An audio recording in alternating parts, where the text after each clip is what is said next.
ఈరోజే మహేస నవమి. హిందూ పంచాంగం ప్రకారం ప్రతి సంవత్సరం జ్యేష్ఠ మాసంలోని శుక్ల పక్ష నవమి రోజు మహేస నవమిని జరుపుతారు.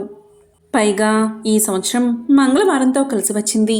ఎంతో పవిత్రమైన ఈ రోజు ఆ సుబ్రహ్మణ్యేశ్వర స్వామి యొక్క పెళ్లి కథను, అదేవిధంగా మహేస నవమి యొక్క కథను వింటే చాలు జన్మల పాపాలు తొలగి కోటి జన్మల పుణ్యం వస్తుంది, సకల శుభాలు కలుగుతాయి. శివ పార్వతుల కళ్యాణం తర్వాత పార్వతీ అమ్మవారితో కలిసి పరమశివుడు ఆ కైలాసంలో 1000 సంవత్సరాలు ఏకాంతంగా కాలం గడుపుతున్నాడు. అది ఆది దంపతుల ఆనంద నిలయంగా లోకాలంటికి ఆదర్శవంతమై ఉన్నది. స్థుర స్థిర సాధ్య విద్యాధరాదులు తారకాసురుడు పెడుతున్న బాధలను భరించలేకుండా ఉన్నారు. ఇంతకీ తారకాసురుడు ఎవరు అంటే, తారకాసురుడు అమిత తపోబల సంపన్నుడు, బలశాలి, వర మదాంధుడు. తారకాసురుడు బ్రహ్మ గురించి తీవ్రమైన తపస్సు చేసి చావు లేకుండా ఉండే వరాన్ని కోరుకున్నాడు. అప్పుడు బ్రహ్మ ఇలా పలికాడు: పుట్టిన ప్రతి ప్రాణి గిట్టక తప్పదు. సురులకు తప్ప అసురులకు ఆ వరం ఇవ్వకూడదు.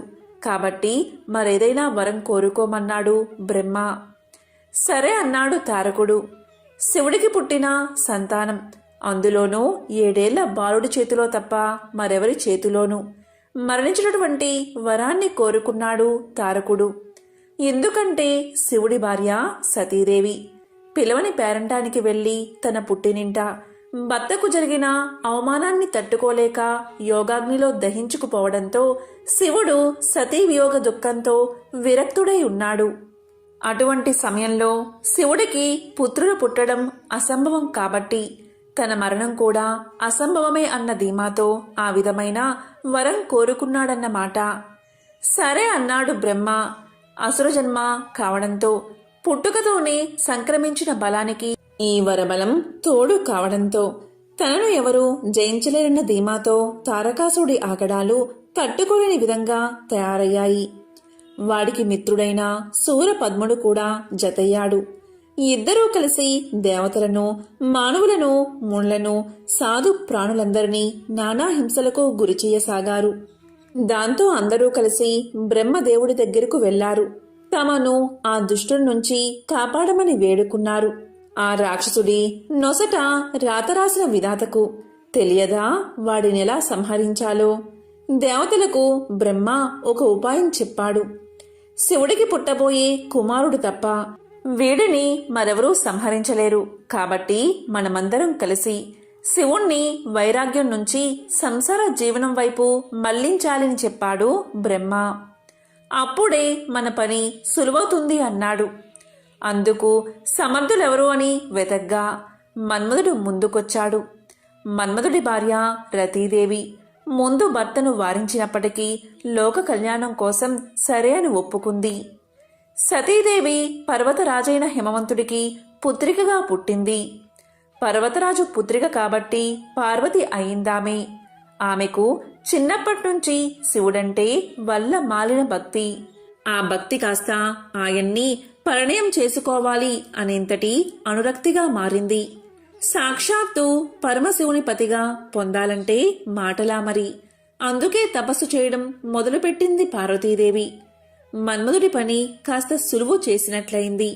మహావైరాగ్యంలో ఉన్న శివుడి తపస్సు భంగం చేయకుండా ఆయన తపస్సు చేసే ప్రదేశమంతా రోజూ చక్కగా అలికి శుభ్రంగా ముగ్గులు పెట్టడం, ఆయన ఏమైనా తింటాడేమో అని పళ్ళు తెచ్చి ముంగిట పెట్టడం. ఇలా ఎంతకాలం గడిచినా శివుడు కళ్ళు తెరవనేలేదు. కాని పార్వతి మాత్రం అన్న పానీయాలు మానేసి కేవలం పండుటాకులు మాత్రమే తింటూ అపర్ణగా మారింది. ఒక రోజున మన్మధుడు కాస్త ధైర్యం చేశాడు.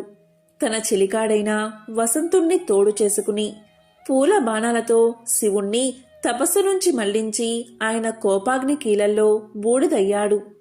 ఆ తరువాత జరిగిందంతా గ్రహించిన శివుడు పార్వతిని వివాహం చేసుకున్నాడు. అదేవిధంగా దేవతల అభ్యర్థన మేరకు శివుడు తిరిగి మన్మధుడికి పునర్జీవితం కలిగించాడు. ఈ విధంగా ఉండగా తారకాసుడి ఆగడాలు ఎక్కువైపోయాయి. శివపార్వతులకు వివాహం కాగా వారు ఏకాంతంగా గడుపుతున్నారు. శివ వీర్యానికి జన్మించే ఆ బాలుడు ఎప్పుడు పుడతాడా అని సకల దేవతలు అహోరాత్రులో ఎదురుచూస్తున్నారు. అందుకోసం దేవతలంతా కలిసి సత్యలోకానికి వెళ్లి అక్కడ వాణీనాథుడైన చతుర్ముఖ బ్రహ్మగారిని దర్శనం చేసుకుని బ్రహ్మగారితో సహా శ్రీమన్నారాయణ్ణి దర్శించి తారకాసుడు పెడుతున్న బాధలన్నీ ఏకరువు పెట్టారు. అప్పుడు స్థితికారకుడైన శ్రీ మహావిష్ణువు ఇలా పలికాడు: బ్రహ్మాది దేవతలారా, మీ కష్టాలు త్వరలోనే తీరతాయి. మీరు కొంతకాలం క్షమాగుణంతో ఓపిక పట్టండి అని ఓదార్చాడు. అప్పుడు దేవతలందరికీ ఒక సందేహం కలుగుతుంది. పరమశివుని తేజస్సు అమ్మవారి యందు నిక్షిప్తమైతే ఆ వచ్చే శక్తిని మనం తట్టుకోగలమా అని ఒక వెర్రి ఆలోచన చేసి దేవతలంతా కైలాసానికి పయనమయ్యారు. అక్కడికి వెళ్లి పరమశివ పార్వతీ అమ్మవారి క్రీడాభవన ముఖద్వారం దగ్గర నిలబడి ఇలా పలికారు: దేవాదిదేవా, మహాదేవా, ప్రభు, మహా ఆర్తులం మేము. నీ కరుణా కటాక్షంతో మమ్మల్ని రక్షించు. తారకాసుడి బాధల నుంచి కాపాడు. నీ యొక్క తేజస్సుని అమ్మవారిలో నిక్షిప్తం చెయ్యవద్దు అని ప్రార్థించారు. దీంతో భక్తవ శంకరుడు అయిన పరమశివుడు పార్వతీ అమ్మవారితో సంతోషంగా గడుపుతున్నవాడు. దేవతల ఆర్తనాదాలు విన్నవాడే బయటకు వచ్చాడు. దేవతల ప్రార్థన విన్న శంకరుడు, ఇప్పటికే నా తేజస్సు హృదయ స్థానం నుండి విడువడింది కాబట్టి నా తేజస్సును భరించగలిగిన వారు ముందుకు రండి అని అడిగాడు. పరమశివుని తేజస్సు అమ్మవారు పొంది తాను మాతృమూర్తిని అయ్యే అవకాశాన్ని దేవతల యొక్క తొందరపాటుతనంతో దూరం చేసినందుకు గాను అప్పుడు అమ్మవారు అంటే పార్వతీదేవి ఆగ్రహం చెందినదై దేవతలందరినీ ఇలా శపిస్తుంది: ఓ దేవతలారా, నాకు సంతానం కలగకుండా అడ్డుకున్నారు కాబట్టి ఇక మీదట దేవతలెవరికి సంతానం కలగదు అని శపించింది. అందుకే అప్పట్నుంచి దేవతల సంఖ్య పెరగదు, కేవలం 33 కోట్ల మంది మాత్రమే. అప్పుడు దేవతలందరి ప్రార్థన మీద హవ్యవాహనుడు అంటే అగ్నిదేవుడు ఆ శివతేజాన్ని తాను స్వీకరించాడు. తీసుకోవడమైతే తీసుకున్నాడు కాని శివుడి తేజస్సుని ధరించడమంటే అంతా తేలిక. అంతటా అగ్నిదేవుడు ఆ తేజస్సు యొక్క తాపాన్ని తట్టుకోలేకపోయాడు. అప్పుడు శివుడి ఆజ్ఞ ప్రకారం అగ్నిదేవుడు ఆ శివ తేజస్సుని భూమాతలో ప్రవేశపెట్టాడు. అంతటా భూమాత ఆ తేజస్సును భరించలేక వెళ్లి గంగామాతకు ఇస్తుంది. అప్పుడు గంగమ్మ ఆ శివతేజాన్ని స్వీకరిస్తుంది. అంతటా గంగానది కూడా ఆ తాపాన్ని తట్టుకోలేక కైలాస శిఖరాల దగ్గరలో ఉన్న శరవణము అనే రెల్లు పొదల తటాకంలో విడిచిపెడుతుంది. ఆ రెల్లు పొదల తటాకం నుంచి 6 ముఖాలతో 12 చేతులతో దివ్య మంగళ స్వరూపుడై మార్గశీర్ష శుక్ల షష్ఠి నాడు ఒక బాలుడు ఉద్భవించాడు. ఆయనే మన బుజ్జి సుబ్రహ్మణ్యేశ్వర స్వామివారు. ఆయన పుట్టగానే 6 కృత్తికా నక్షత్రాలు వచ్చి వారి స్థనమిచ్చాయి కాబట్టి స్వామివారికి కార్తికేయ అని, పుట్టగానే 6 ముఖాలతో ఉండడం వల్ల స్వామికి ఆరుముగన్ అని, షణ్ముఖ అని నామం వచ్చింది. షణ్ముఖుడు పుట్టగానే దేవతలు ఆ బాలుడిపై పుష్పవర్షం కురిపించారు. దేవదుందుబులు మోగించారు. దేవతలందరూ పరమానంద భరితులయ్యారు. శరవణ అనే తటాకం నుంచి ఉద్భవించిన కారణంగా స్వామికి శరవణభవ అనే నామం వచ్చింది.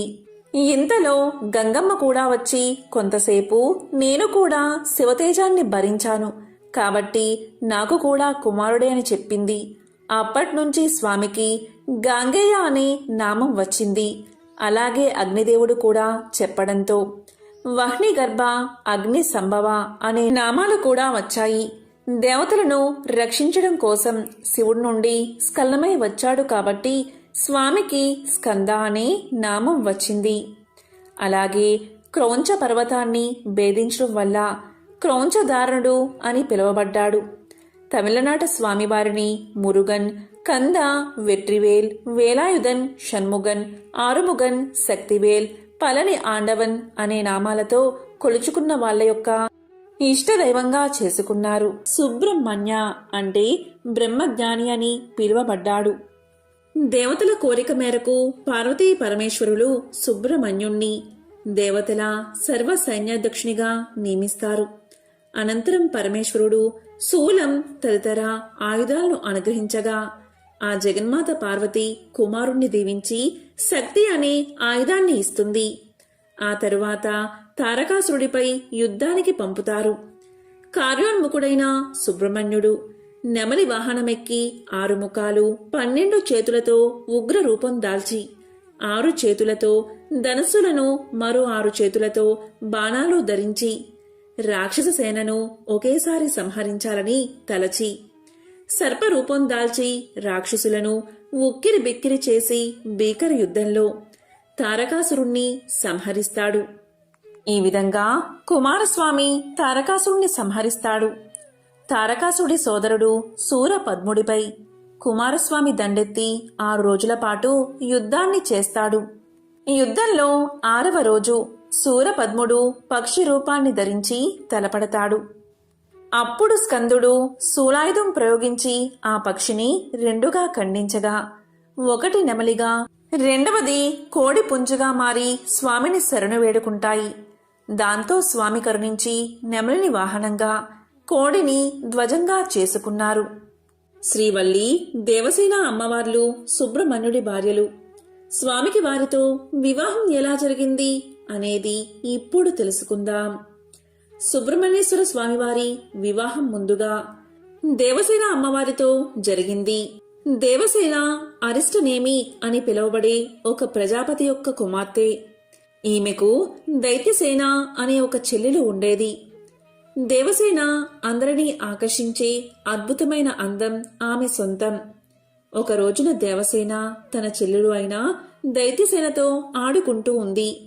ఆ సమయంలో అక్కడికి ఒక రాక్షసుడు వచ్చి దేవసేనను భయపెట్టి ఎత్తుకుపోయే ప్రయత్నం చేస్తాడు. ఆవిడ గట్టిగా కేకలు పెడుతుంది. ఆ సమయంలో ఇంద్రుడు ఐరావతం మీద వెళ్తూ ఉంటాడు. ఆయన వెంటనే తన వజ్రాయుధంతో రాక్షసుని సంహరించి అరిష్టనేమి కుమార్తె అయిన దేవసేనను రక్షిస్తాడు.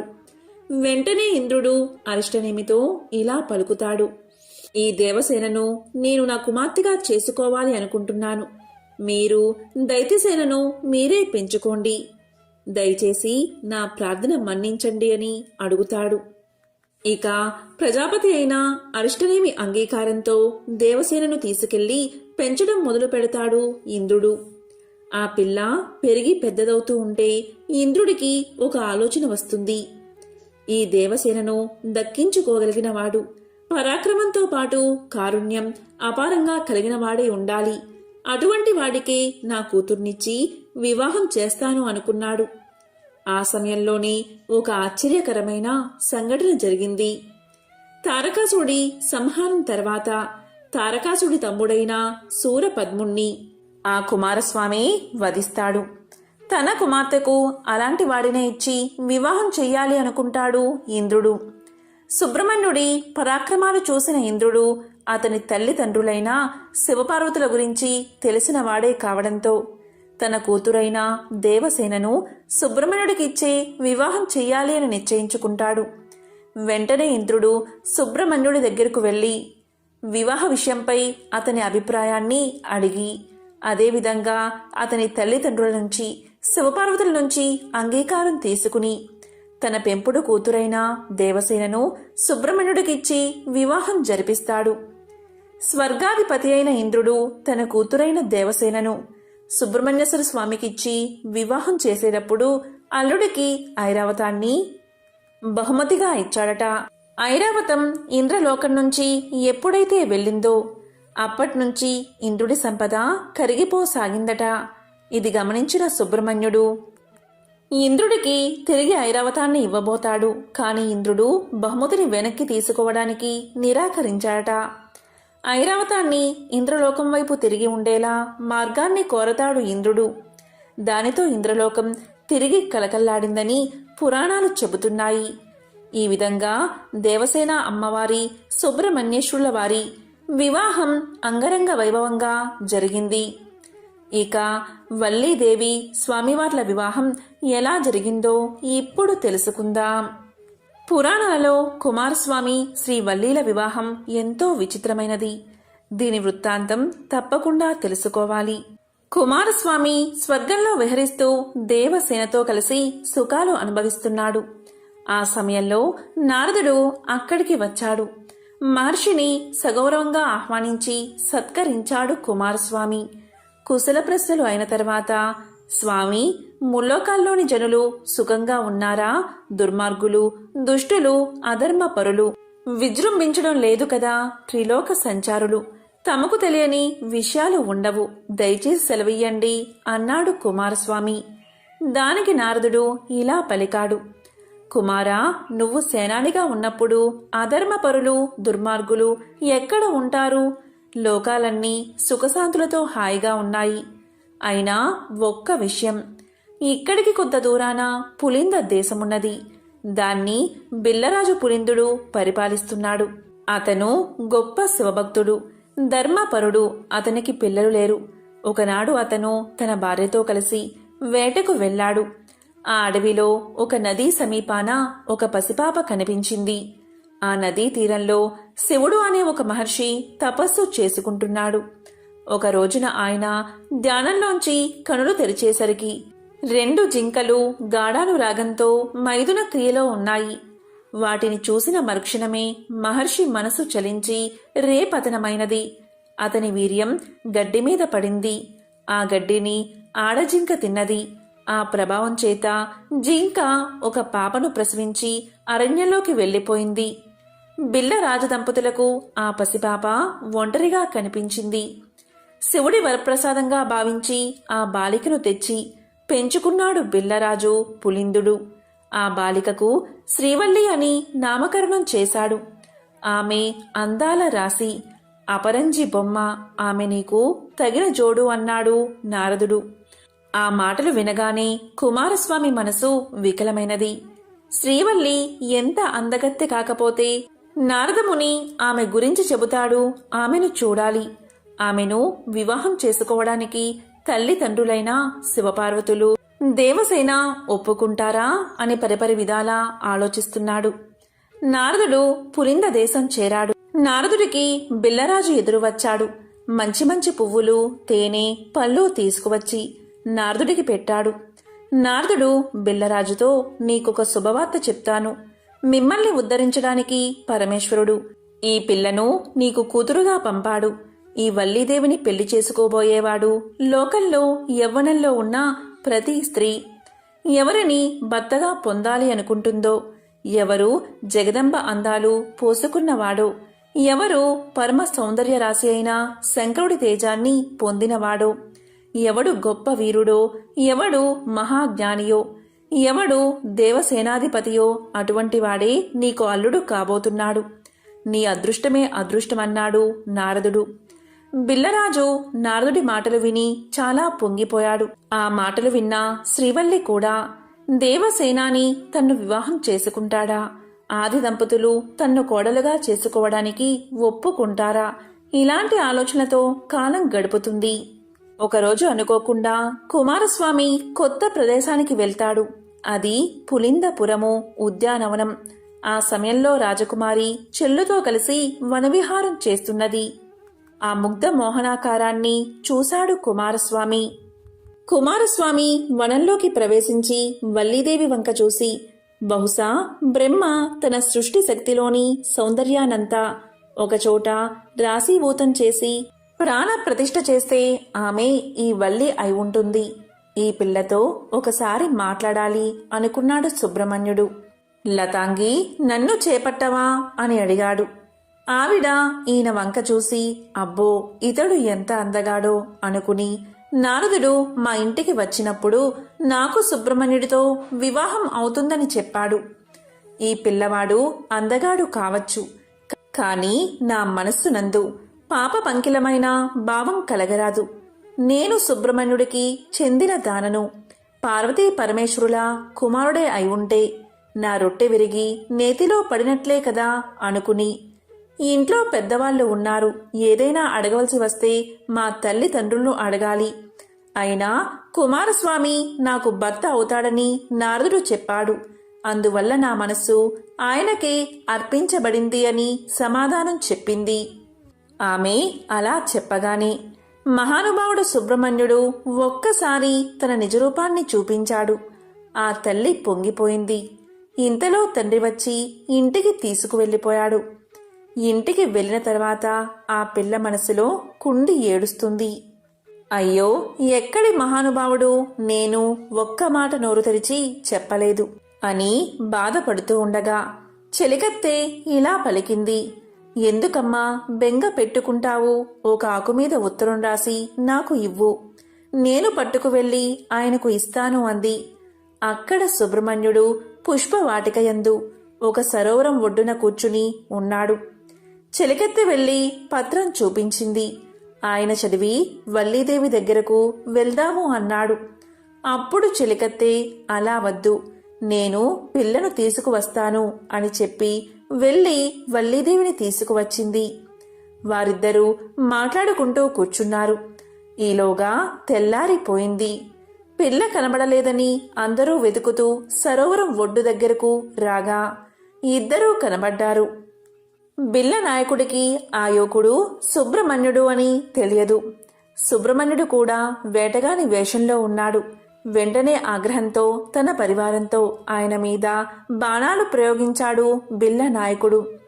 అప్పుడు సుబ్రహ్మణ్యుడు పీలగా నవ్వుతూ వాటన్నిటినీ స్వీకరించి వల్లీదేవి వంక చూసి వారి మీద సమ్మోహనాస్త్రాన్ని ప్రయోగించాడు. అందరూ కిందపడి స్పృహతప్పిపోయారు. అప్పుడు వల్లీదేవి తన వాళ్ళందరూ పడిపోయారని ఏడ్చింది. అప్పుడు స్వామివారు అనుగ్రహించేసరికి మరలా వారందరికీ స్పృహ వచ్చి లేచారు. వారు లేచి చూసేసరికి శూలం పట్టుకుని నెమలి వాహనం మీద వల్లీదేవితో కలిసి కూర్చున్న సుబ్రహ్మణ్యుడు సాక్షాత్కరించాడు. ఆ బిల్లులందరూ నేలమీద పడి సుబ్రహ్మణ్యుడికి సాష్టాంగ నమస్కారం చేసి పొంగిపోయారు. నారదుడు దేవసేనతో పార్వతీ పరమేశ్వరులతో అక్కడకు వచ్చాడు. నేనెంత భాగ్యవంతురాలనో కదా అనుకుని వల్లీదేవి పార్వతీ పరమేశ్వరులకు నమస్కారం చేసింది. అప్పుడు సంతోషంగా పార్వతీ పరమేశ్వరులతో దేవసేనతో కలిసి ఏ అరమరికలు లేకుండా ఆనాటి నుంచి ఈనాటి వరకు భక్తుల కోర్కెలు అనుగ్రహించడానికి సుబ్రహ్మణ్య స్వామివారు తిరుత్తనియందు వెలసి ఉన్నారు. మహేష నవమి శివుడికి అంకితం చేయబడిన విశేషమైన పర్వదినం. ఒకప్పుడు ఖండేలా అనే గ్రామాన్ని ఖడ్కేసన్ అనే రాజు పరిపాలించేవాడు. అతను ఎంతో సమర్థవంతంగా రాజ్యాన్ని పాలిస్తూ ప్రజలను కన్నబిడ్డల్లా చూసుకునేవాడు. అలాగే ప్రజలు కూడా తమ రాజు అంటే ఎంతో గౌరవించేవారు. ఈ ఖడ్కేసన్ మహారాజుకు 24 మంది భార్యలు ఉన్నారు. కానీ పుత్ర సంతానం మాత్రం లేదు. అందుకు రాజు ఒక పెద్ద యాగాన్ని చెయ్యాలి అనుకున్నాడు. దీంతో సాధువులు మునుల యొక్క ఆశీర్వాదాన్ని తీసుకుని ఒక పెద్ద యాగాన్ని నిర్వహించాడు. అయితే మునులు ఇలా అన్నారు, రాజా, నీకు కుమారుడు కలుగుతాడు. అయితే నీ కొడుకు తన 16 సంవత్సరాల వయసు వరకు ఉత్తరం వైపు మాత్రం వెళ్ళకూడదు అని సూచిస్తారు. ఈ విధంగా రాజు చేసిన యజ్ఞం పరిపూర్ణమయ్యింది. కొద్ది కాలానికి రాజు యొక్క 5వ భార్య అయిన చంపావతి ఒక అందమైన పుత్రుడికి జన్మనిచ్చింది. ఆ బాలుడికి సుజన్ కువార్ అనే పేరు పెట్టారు. ఖండేలా రాజ్యం మొత్తం రాజకుమారుడైన సుజన్ కువార్ జన్మదినాన్ని ఎంతో ఉత్సాహంతో జరుపుకున్నారు. ఈ విధంగా గడుస్తూ ఉండగా కొన్ని సంవత్సరాలకి యువకుడైన సుజన్ హిందూ మతం కాకుండా జైన మతం పైన ఆసక్తితో మతంలోకి మార్చుకున్నాడు. ఈ కారణంగా రాజకుమారుడు హిందూ దేవాలయాలను ధ్వంసం చేసి జైన దేవాలయాలను కట్టించాడు. ఈ విధంగా హిందూ మతాన్ని, హిందూ దైవాలను ద్వేషిస్తున్న సుజన్ ఒకసారి వేటకు వెళ్ళాడు. సూర్యకుండ్ వద్ద యాగం చేస్తున్న సాధువులను చూశాడు. వెంటనే యాగాన్ని ధ్వంసం చేయమని తన మనుషుల్లో ఆదేశించాడు.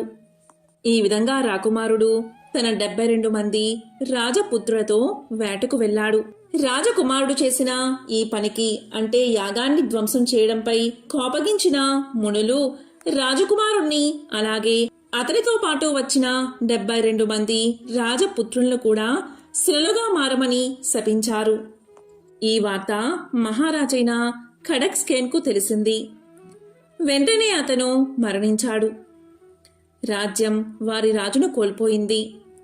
అతని భార్యలైన 16 మంది మహారాణులు సతీదేవిగా మారి రాజు కోసం తమ ప్రాణాలను అర్పించారు. సుజన్ కుమార్ భార్య అయిన చంద్రావతి అలాగే 72 మంది రాజపుత్రుల భార్యలు అందరూ కలిసి తమ భర్తలను క్షమించమని సాధువుల వద్దకు వెళ్లి పరిపరి విధాలా వేడుకున్నారు. దాంతో శాంతించిన సాధువులు అందరికీ కూడా అక్షయ మంత్రాన్ని తెలియచేశారు. ఈ మంత్రాన్ని పఠించడం వల్ల శివపార్వతులు ప్రసన్నులవుతారని తెలియచేశారు. ఆ మంత్ర ప్రభావాన్ని తెలుసుకున్న 72 మంది రాజపుత్రుల భార్యలు అలాగే సుజన్ భార్య ఒక గుహలోకి ప్రవేశించి అదే పనిగా మంత్రాన్ని ఉచ్చరించడంలో లీనమయ్యారు. ఈ విధంగా రోజులు నెలలు గడిచిపోయాయి. వారి భక్తి ప్రపత్తులకు దీక్షకు మెచ్చిన శివపార్వతులు వాళ్ల ముందు ప్రత్యక్షమయ్యారు. సుజన్కు 72 మంది రాజపుత్రులకు తిరిగి జీవితాన్ని ప్రసాదించారు. ఒక్కసారిగా అందరూ దీర్ఘ నిద్ర నుండి లేచినట్లు లేచి జీవం పోసుకున్నారు. తాము చేసిన తప్పును క్షమించమని శివపార్వతులను వేడుకున్నారు. అప్పుడు శివుడు ఇలా పలికాడు: ఓ రాజపుత్రులారా, మీరు మీ ఖడ్గాలను అంటే ఆయుధాలను వదిలి వ్యాపారవేత్తలుగా మారండి. మహేశ్వరి అనే పేరుతో ఒక సంఘాన్ని ఏర్పాటు చెయ్యండి అని చెప్పి ఆశీర్వదించాడు. అయితే వారు క్షత్రియ కులానికి చెందినవారు కాబట్టి వారి భార్యలను అంగీకరించడానికి వెనుకాడారు. ఈ సమయంలో పార్వతీమాత ఇలా పలికింది: మీరందరూ నా చుట్టూ భార్యాభర్తలైన 4 పరిక్రమాలు తీసుకోండి అని చెప్పగానే వారు అలాగే చేశారు. ఈ విధంగా క్షత్రియ కులం నుండి వైశ్య కులంలోకి మారిన వీరందరూ మహేశ్వరి సంఘంగా రూపుదాల్చారు. ఈ రోజున నూతన వధూవరులు శివుడు మరియు పార్వతీదేవిని పూజిస్తారు. ఈ మహేశ నవమి రోజున భక్తులు తెల్లవారుజామునే నిద్రలేచి తల స్నానం చేసి శుభ్రమైన దుస్తులు ధరించాలి. శివుడికి పార్వతీదేవికి అభిషేకం చెయ్యాలి. మీకు వీలు కాకపోతే ఇంట్లో అయినా ఈ విధంగా అభిషేకం చేయవచ్చు. ఏదైనా శుభకార్యాన్ని ప్రారంభించే ముందు వినాయకుడిని పూజించినట్లుగా పుష్పాలను సమర్పించి హారతి ఇచ్చి పూజించాలి. సుబ్రహ్మణ్యుడి 6 ముఖాలు ఇవే. మొదటిది మయూర వాహనాన్ని అధిరోహించి కేలి విలాసాన్ని ప్రదర్శించే ముఖం. రెండవది పరమేశ్వరుడితో జ్ఞాన చర్చలు జరిపే ముఖం. మూడవది సురుడు అనే రాక్షసుణ్ణి వధించిన స్వరూపానికి ఉన్న ముఖం. నాల్గవది శరణు కోరిన వారిని సంరక్షించే ముఖం. ఐదవది శూలాయుధ పాణి అయి విరుడిగా ప్రస్ఫుటమయ్యే ముఖం. ఆరవది లౌకిక సంపదల్ని అందించే ముఖం.